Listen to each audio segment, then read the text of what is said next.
Koth and HK are en route to the control spa, but they need help. Don't worry, the gravestone's in good hands. Go get our captain, Blondie. I meant Miss Benico.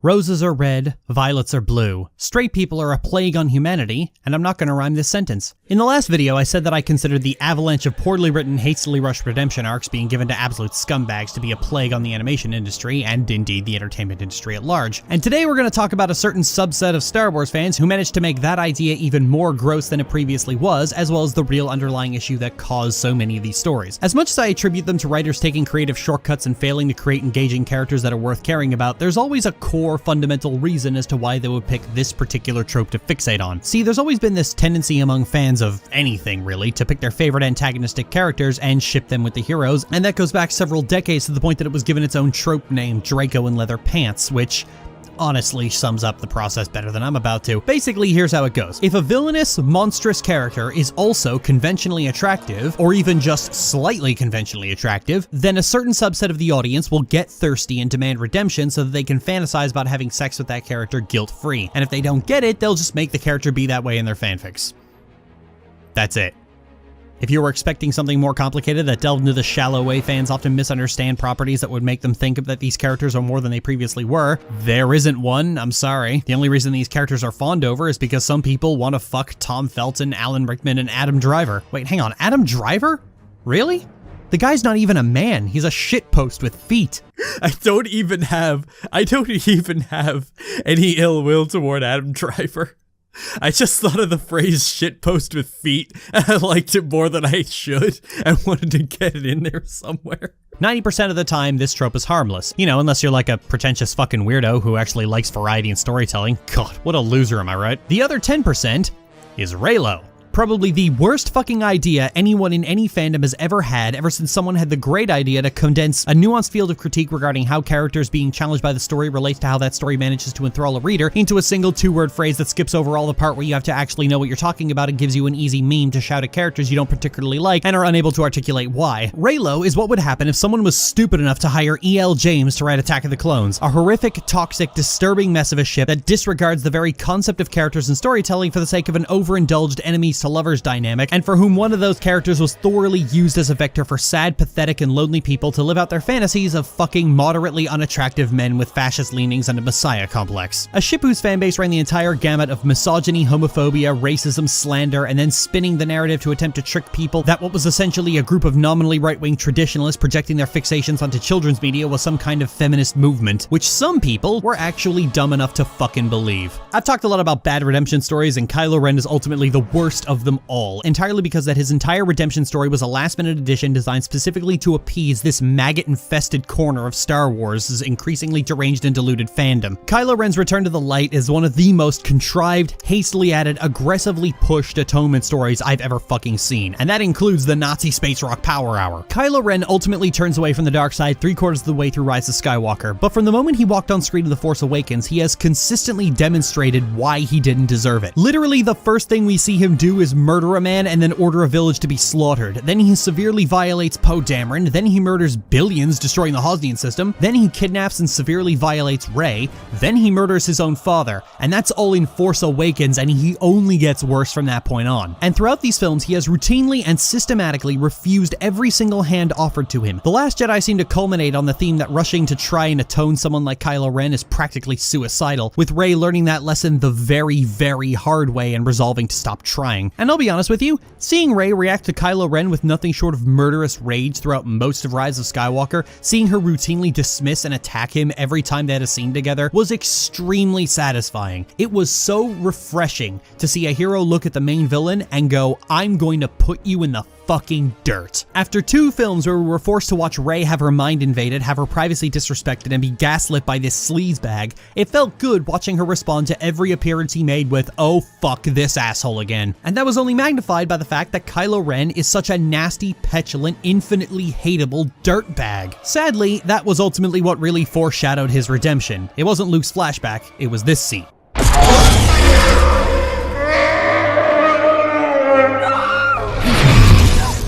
See, here's the thing about Kylo Ren. He isn't fun. Like, at all. He is a nasty fucking creature. See, Darth Sidious was fun and hammy. Darth Vader was cool and menacing. These are characters that are basically designed for the purpose of hyping up a boss fight. But Kylo Ren is more like if somebody gave a lightsaber to Elliot Rodger. He is just nasty, unpleasant, and unenjoyable to watch. And that's the kind of character that gets these hasty, forced redemptions. The true scumbags. That's the difference between an evil villain and a character who is just vile. So while it was plainly obvious that Kylo Ren was going to get a redemption arc and that they would immediately start trying to absolve him of any and all wrongdoing, it was still gross and grody and disappointing anyway. But here's the thing. They couldn't absolve him of all wrongdoing. Like that, and that.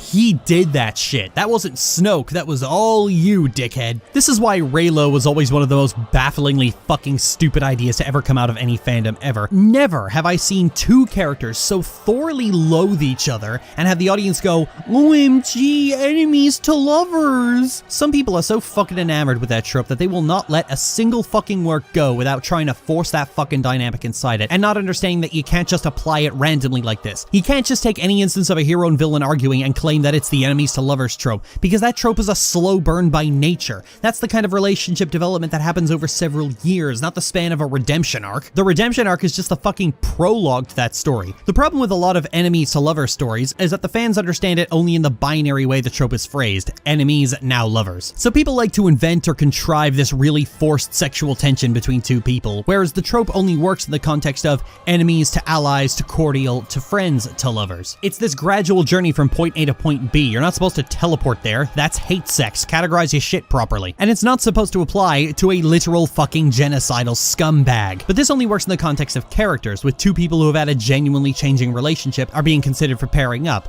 Shit like Reylo, or if we're being honest here, all enemies to lovers ships invented by fandoms is not about the characters, it's about the dynamic. Simply about the idea of going from enemies to lovers and being so blindly attached to that idea that you will make one of these ships for everything. Look, everyone has their tropes that they really like and try to fit into everything. For me, it's found family and gay women saying I love you to each other. But not all tropes are equal. The two I just mentioned are universally wholesome. You have to work hard to fuck those up. But enemies to lovers? That is extremely context dependent, and it's easy to fuck up that trope and create a relationship that is toxic, abusive, and doomed to failure, especially when you're forcing the trope onto something that was never intended to have it in the first place. There's been a lot of discourse about Reylo, and let me set the record straight right now. This isn't women exploring female sexuality. This isn't any kind of higher-minded feminist concept. This is a handful of straight women with daddy issues fixating on the bad boy in the worst fucking possible way. A trope and trend that is as old as fucking dirt and has been thoroughly picked apart, mocked, and exposed to the internalized misogyny it truly is for fucking decades. No feminist worth their fucking salt would look at this obsession with a truly disturbing individual whose biggest fans keep trying to break and twist the actual fucking protagonist into being some kind of nurturing angel to bring him back to the light and call this anything other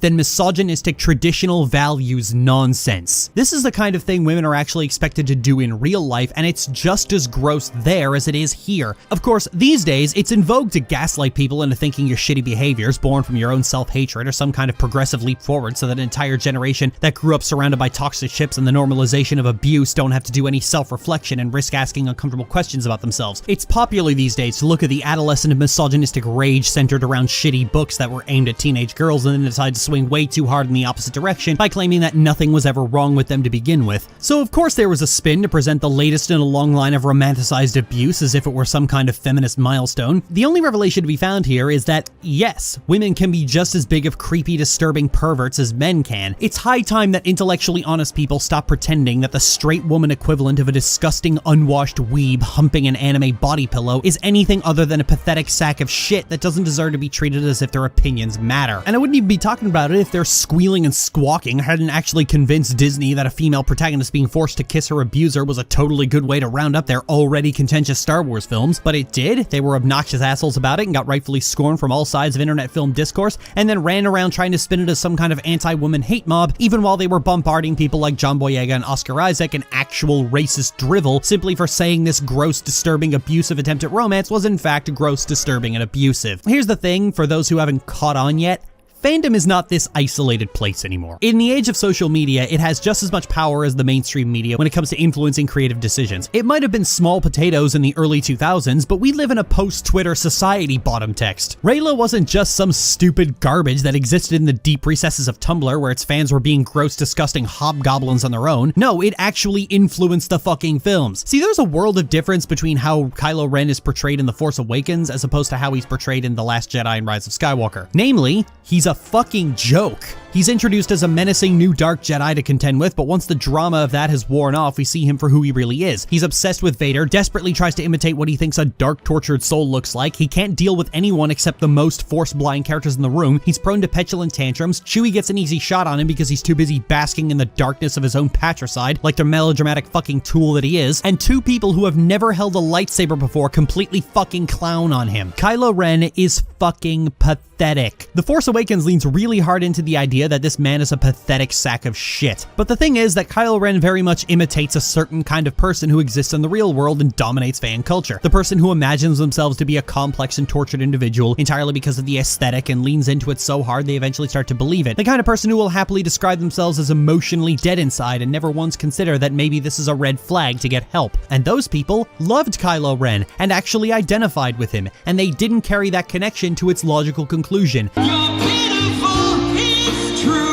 And it seemed that nobody anticipated that, despite all evidence showing that it would absolutely happen. Lonely straight men with nothing going on in their lives would totally see themselves as Kylo Ren, and lonely straight women with nothing going on in their lives would think Kylo Ren is prime boyfriend material. It happens all the goddamn time. Remember when Snape got his tragic backstory and people acted like he was a precious angel who could do no wrong and totally wanted Snape and Lily to be a thing, despite it being made clear that Snape alienated Lily himself as a result of his own virulent bigotry? Yeah, the same thing happened here, but without the Freudian excuse, because this is what certain subsets of fandom will always do. You ever wonder why people were so convinced that the Joker was going to galvanize garbage men into further acts of sociopathic depravity? Because that's a consistent pattern in fandom spaces. And then came the news that Episode 8 was going to undergo rewrites before it went into production to incorporate elements of the reception to The Force Awakens. Oh gee, I wonder what that could have been. It seemed that Rian Johnson didn't get the memo and decided to lean into the people who identified with Kylo Ren and wanted Reylo to be a thing, and as a result shoehorned in excuses for Ren's behavior and fabricated a reason for Ren and Rey to have all kinds of conversations together despite their physical distance from one another. And yet in spite of that, The Last Jedi did end on a note that seemed to indicate that Kylo Ren wouldn't be redeemed and that he really was a lost cause, because yoink is literally the only word Rian Johnson knows. And then they get to Rise of Skywalker, where Kylo Ren redeems himself last minute, and then Disney literally forced the two to kiss entirely to placate the fan base that was demanding this to happen in the first place. And then he died, meaning they would not be placated. See, the creeps who wanted this to happen weren't happy about Kylo Ren dying and not getting to be a Force ghost. Get fucked, Cadus. And some people were insistent in their demands that Disney reveal Rey to be pregnant with his Force Yikes.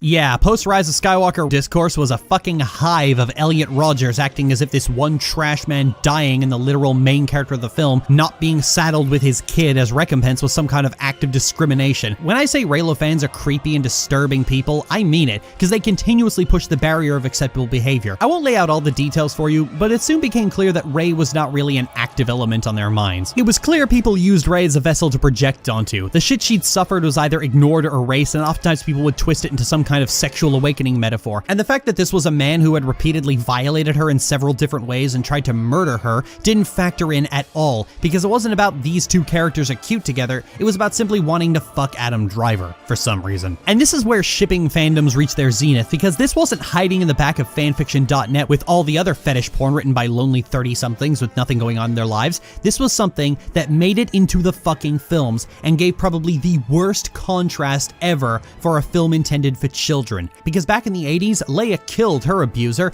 and here in Darkest Timeline 2019, Rey was forced to kiss hers. Congratulations, Disney. You've managed to make a Star Wars movie that was somehow less feminist than the movie with the infamous gold bikini. That has got to be worth some kind of Lifetime Achievement Award for total fucking incompetence. You know, I had a different conclusion in mind for this video, but after I finished editing the bulk of this video, I went back and rewrote it because something I'd been dwelling on for a while proved to make my point better. See, I don't like these movies. I like parts of them. I love Rey, but a good 80% of these movies I can't bear to watch. And it's not just because they're dull films overall that spend half their time sucking off the original trilogy and the other half desperately trying to subvert all the expectations with pointless mysteries. No, these movies are extremely triggering for me. After everything I've been through the last few years, I was abused, I was raped, I have crippling fear and anxiety now as a result of both of those things. A lot of the material in these films, especially where Rey and Kylo Ren are involved, it's way too close to home. Like, that face Rey makes when she breaks into her mind, that is a feeling I know way too well. These movies are so unpleasant for me to watch, and to see these things portrayed so blatantly, and then watch a bunch of disgusting human garbage with no sense of restraint go, "That's so romantic," or "That's so hot." I've seen fandoms reach a lot of disturbing lows in my time doing this job, but that is the fucking lowest I think I have ever seen a bunch of people sink to avoid having even the slightest moment of self-reflection. To avoid thinking, maybe what I'm indulging in isn't healthy and I should do something else. Because make no mistake, that's what the recent trend of people trying to insist that chips are harmless and aren't a reflection on the person who made them ultimately is. A cowardly rhetorical defense mechanism employed by people who would otherwise be progressive, save for this particular unhealthy fixation, and doing everything they can to make the discourse stop so they don't have to ask uncomfortable questions about themselves.